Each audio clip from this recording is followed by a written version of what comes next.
Bom dia, gente, tudo bem? É, Vamos fazer um mini devocional aqui, como já fiz muito tempo com vocês. Quero ajudar vocês aí a aplicar, ensinar um pouco de como fazer uma autoanálise do coração baseado no texto que você estiver meditando, né? E o de hoje nós vamos meditar um pouco sobre esse processo de sedução do pecado no nosso coração enganoso. Porque Jeremias 17:9 vai falar que o nosso coração é extremamente enganoso, corrupto, tem uma doença incurável. Quem é capaz de compreendê-lo? Então, nosso coração, ele é enganoso, certo? Não podemos confiar nele. E aí também, em Tiago 1, 14 e 15, vai falar que cada um, porém, é tentado pelo próprio mau desejo, sendo por este arrastado e seduzido, e o pecado sendo consumado gera morte, certo? Então, basicamente, ali esses dois textos falam de coisas importantes para a gente aprender a se analisar. E aí nós vamos aplicar essa base, né, do coração enganoso e o processo de sedução do pecado na vida de Davi, lá em 2 Samuel 11, né? E eu vou apontar aqui apenas dois aspectos que acontecem na história de Davi, que é aí o processo de sedução e o engano do coração. E vou contextualizar aqui para vocês como aplicar no nosso coração, nos nossos pecados diários, né? Não só na imoralidade sexual, porque o processo de sedução do pecado, ele acontece para qualquer pecado, tá? Então, 2 Samuel 11, nós vamos falar de dois aspectos. Então, vamos lá. Na primavera, época em que os reis saíram para a guerra, Davi enviou para a batalha Joabe com seus oficiais e todo o exército de Israel.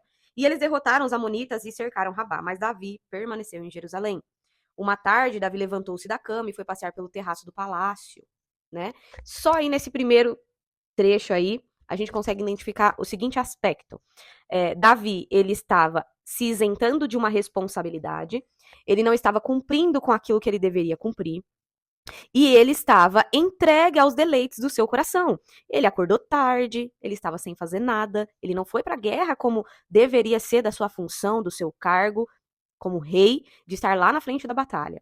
E isso é um aspecto para o nosso coração. Como nós podemos contextualizar isso? Quando você procrastina, se isenta das suas responsabilidades diárias, de coisas que você precisa fazer, começando pela sua vida espiritual, sua vida de igreja, comunhão com a igreja.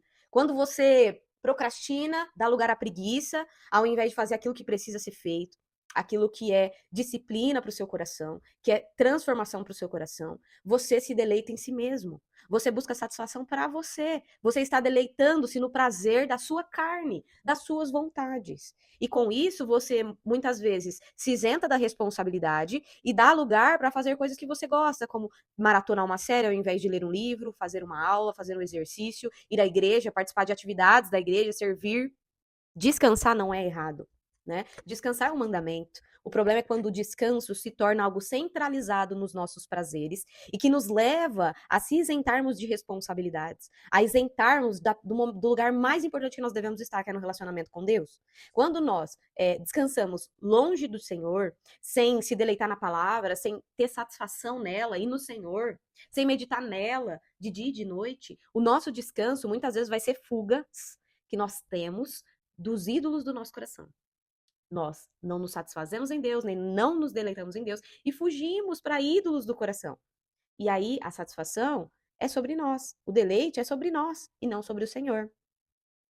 E aí, para você analisar o seu coração, perceba, todas as vezes que você estiver se isentando das responsabilidades, se deleitando, fugindo em coisas que satisfazem a sua carne, pode ter certeza que você está num processo de sedução do pecado. Você tá lá já alimentando a sua carne e coisas piores podem acontecer. Outros pecados vão vir nessa bagagem, entende? Então, é para isso que serve a autoanálise. Você olhar e você perceber aonde está começando, o que você já está mostrando no seu comportamento que vem do coração, que você já está num processo de sedução do pecado. Muitas vezes já até pecou na mente, no coração, mas ainda dá tempo de se arrepender e reverter antes de que outras coisas aconteçam. Então vamos para o segundo aspecto. Do terraço, viu uma mulher muito bonita tomando banho e mandou alguém procurar saber quem era. No processo de sedução do pecado, né, no nosso coração enganoso, muitas vezes nós começamos a partir de um gatilho, a partir de um pensamento, a partir de algo que a gente viu. E aqui eu tô falando de qualquer pecado, não é só imoralidade, tá? Mas vários outros pecados, fofoca, ira, mentira. E eu vou contextualizar para vocês verem como é. Mas pensando nesse contexto aqui, quando você se depara com algo que te dá um gatilho, que te leva a pensar, que te tenta, deixa tentado, você está sendo tentado, normalmente fazemos como Davi. Alimentamos. O que Davi fez? Eu quero procurar saber quem é essa mulher. Então ele ficou ali no imaginário dele pensando, contextualizando em outros pecados. Vamos pensar sobre a fofoca. Que normalmente a fofoca é uma coisa que é um pecadinho lindo, bonito, né? Quando você tem problema com a fofoca, você ouve uma conversa no seu trabalho, na igreja, você fica ali curioso, pensando o que deve ser, o que aconteceu. Aí você vai, pergunta para um, pergunta para o outro, finge no interesse mais gospel, né? Nossa, vou orar.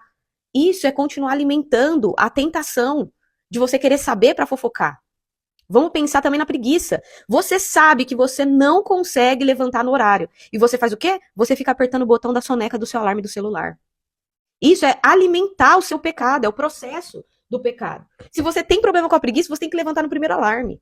E não ficar alimentando para que você continue. E nós podemos contextualizar isso para qualquer pecado.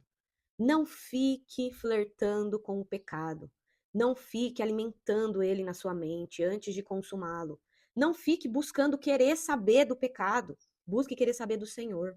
Se aprofunde no seu relacionamento com o Senhor. Se aprofunde em meditar nas Escrituras e memorizar as Escrituras. Jesus lidou com a tentação em Mateus 4 porque ele tinha as Escrituras memorizadas na mente, no coração. Se você tem problema com qualquer pecado que é recorrente, memorize as escrituras, memorize versículos chaves, medite na lei do Senhor de dia e de noite. É nela que você vai encontrar satisfação. Se a ira, pare de ficar remoendo a amargura do que fizeram com você, alimentando mais a ira, a cólera. Independente de qual seja o pecado, não alimente.